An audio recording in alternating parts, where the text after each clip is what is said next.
আসসালামু আলাইকুম। সকাল আমরা ক্রিস্টাল কিভাবে কাজ করে তার একটা ওয়ার্কিং প্রসেস দেখেছিলাম। আমরা ওইখানে দেখেছিলাম ক্রিস্টাল একটা ফ্রিকোয়েন্সি পাওয়ার আইসিকে দেয়। পাওয়ার আইসি ফ্রিকোয়েন্সিকে নিয়ে কি করে সেটাই আমরা আজকে এই ভিডিওর মাধ্যমে জানবো। পাওয়ার আইসি ক্রিস্টালের ফ্রিকোয়েন্সি কাজে লেগে চারটা ক্লক উৎপাদন করে। একটা হচ্ছে গিয়ে আরএফ ক্লক 1, আরএফ ক্লক 2 এবং বিবি ক্লক, এবং আরেকটা হচ্ছে গিয়ে স্লিপ ক্লক। এর মধ্যে সবচেয়ে ইম্পর্টেন্ট ক্লক হচ্ছে বিবি ক্লক। এটা হচ্ছে বেসব্যান্ড ক্লক।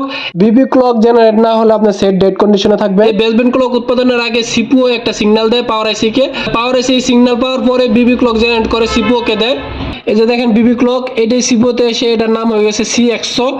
আর এটা হচ্ছে গিয়া এই যে এনেবল সিগন্যাল, বিবি ক্লক এনেবল, এটা হচ্ছে এনেবল সিগন্যাল। আর স্লিপ ক্লক এটাও দেখতে পারতেছেন, স্লিপ ক্লক সিপিইউ তে আসে। এই স্লিপ ক্লকের কাজ হচ্ছে আপনার টাইমকে মেনটেন করে চলা, টাইমকে ঠিক রাখা। ধরেন আপনি একটা মোবাইলে সেট করলেন 5 মিনিট পর আপনি অ্যালার্ম বাজবে, এটা ঠিক 5 মিনিট পরে অ্যালার্ম বাজবে। এটা এই যে অ্যালার্ম বাজার যে প্রসেসটা, এই প্রসেসটা ঠিক করে স্লিপ। আমরা আগে মোবাইলে এক ধরনের ক্রিস্টাল দেখতাম যেটা কিনা আরটিসি ক্রিস্টাল, যার নাম হচ্ছে গিয়ে রিয়েল টাইম ক্লক। এই আরটিসি ক্রিস্টালের কাজটা স্লিপ ক্লক করে থাকে। এরপর হচ্ছে আরএফ ক্লক 1 এবং আরএফ ক্লক 2। এখানে যে আরএফ ক্লক 1 সেটা হচ্ছে WTR যায়। এই যে দেখতে পাচ্ছেন WTR, আমরা জানি কথাবার্তা বলার জন্য একটা ফ্রিকোয়েন্সি তৈরি হয়, সেটাই হচ্ছে এই ফ্রিকোয়েন্সিটি WTR। এরপর হচ্ছে আরএফ ক্লক 2 যেটা কিনা আপনার ব্লুটুথ এবং ওয়াইফাই আইসিতে যায়, এটা হচ্ছে WCN 100 ক্লক।